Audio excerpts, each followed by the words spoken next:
সকাল থেকে দেখছি এরকম আনমনা হয়ে রয়েছিস। তা কি আছে ভাবছিস? তেমন কিছু তো না।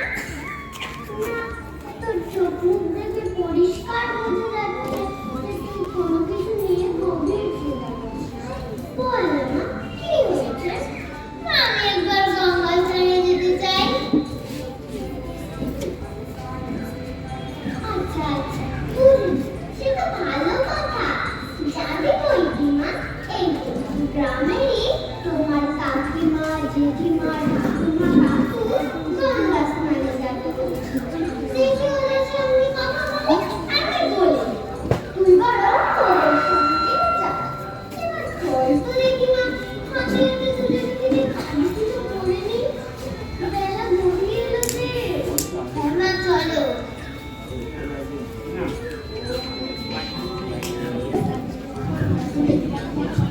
ওরে, তোরা কথাবার্তা পরে বলিস, পা চালিয়ে চল। কেন এ কথা কেন বলছো? যাচ্ছি তো আমরা, আর কত দিনে পা চালাবো বলো দেখি কি?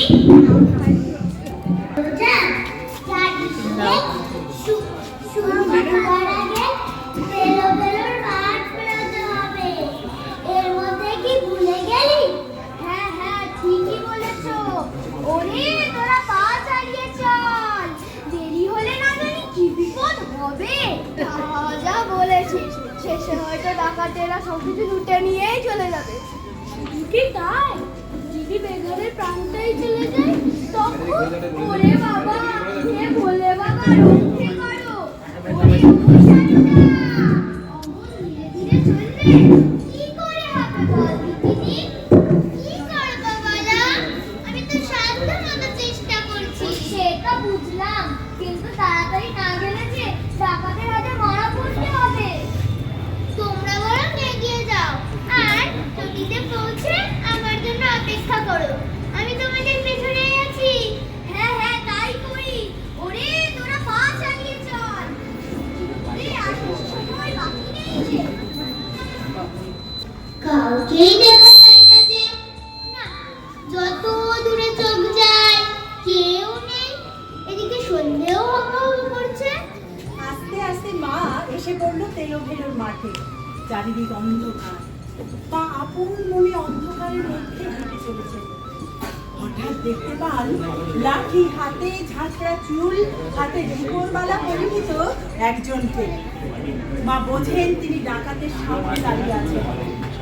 লজ্জাশীলা মা প্রথমে ভয় পেলেও একটুও চঞ্চল হলেন না। কে তুমি? এই সময় এখানে দাঁড়িয়ে আছো? কোথায় যাবে জানো? কে? বাবা, আমি বোধহয় পথ হারিয়েছি। আমার সঙ্গীরা আমার পেছনে ফেলে গেছে। তুমি যদি আমায় সঙ্গে করে তাদের কাছে পৌঁছে দাও বাবা। তোমার জামাই দক্ষিণেশ্বরে রানী রাসমণির কালীবাড়িতে থাকে। ভয় নেই, আমার সঙ্গে মেয়ে লোক আছে, পিছিয়ে পড়েছে। কি হয়েছে গা? তুমি কে বাছা? তোমাকে তো চিনলাম না। এই সন্ধে বেলায় অন্ধকারে একা দাঁড়িয়ে আছো যে? আমি তোমার মেয়ে সারদা। সঙ্গীরা পেছনে ফেলে যাওয়ায় ভীষণ বিপদে পড়েছিল।